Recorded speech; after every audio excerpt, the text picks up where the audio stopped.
साथियों, आज जो घटना मेरे सामने आई है ना, वह आपको अंदर तक दहला उठेगी। अक्सर हम रातों को सड़क पर घूमने निकल जाया करते हैं या कभी किसी काम की वजह से लेट हो जाते हैं, और अगर कभी किसी नए सुनसान हाईवे पर हो और उसकी सच्चाई न जानते हो तो उसकी कोई गारंटी नहीं है कि आप सही सलामत घर पर पहुंच जाएंगे। क्योंकि इन हाईवों पर क्या छलावा घूमता रहता है, इसके बारे में कोई नहीं जानता है।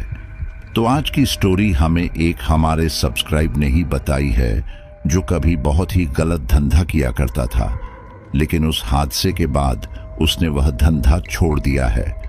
और जब उसने मुझे स्टोरी बताई तो मुझे उसके धंधे पर बहुत ज्यादा घिन्न भी आई, उस पर गुस्सा भी आया। लेकिन उस दिन के बाद उसने जो सबक सीखा, यह जानकर मुझे खुशी भी हुई। तो चलिए जानते हैं उसकी स्टोरी। दिल्ली, वो शहर जहां दिन के उजाले में सड़कों पर गाड़ियों और लोगों की भीड़ उमड़ती रहती है, लेकिन आधी रात होते ही यही सड़कें सुनसान और खामोशी से भर जाती हैं।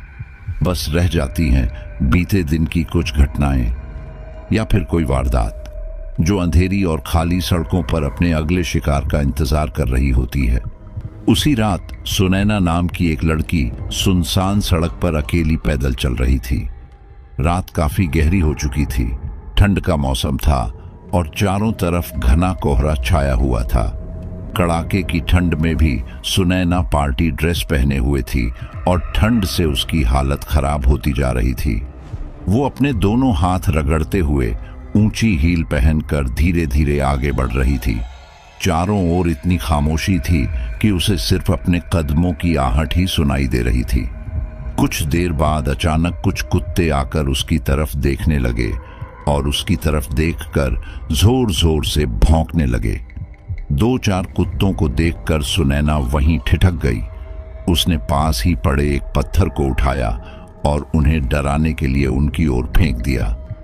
पत्थर पड़ते ही सभी कुत्ते वहां से भाग गए। कुत्तों के भागते ही सुनैना ने राहत की सांस ली और फिर आगे बढ़ चली। खाली और सुनसान सड़क पर बस स्ट्रीट लाइट की झिलमिलाती हल्की रोशनी फैली हुई थी। तभी अचानक उसे अपने पीछे से आती हुई एक तेज रोशनी दिखाई दी। पीछे मुड़कर देखने पर उसने देखा कि एक कार उसकी ओर बढ़ रही है।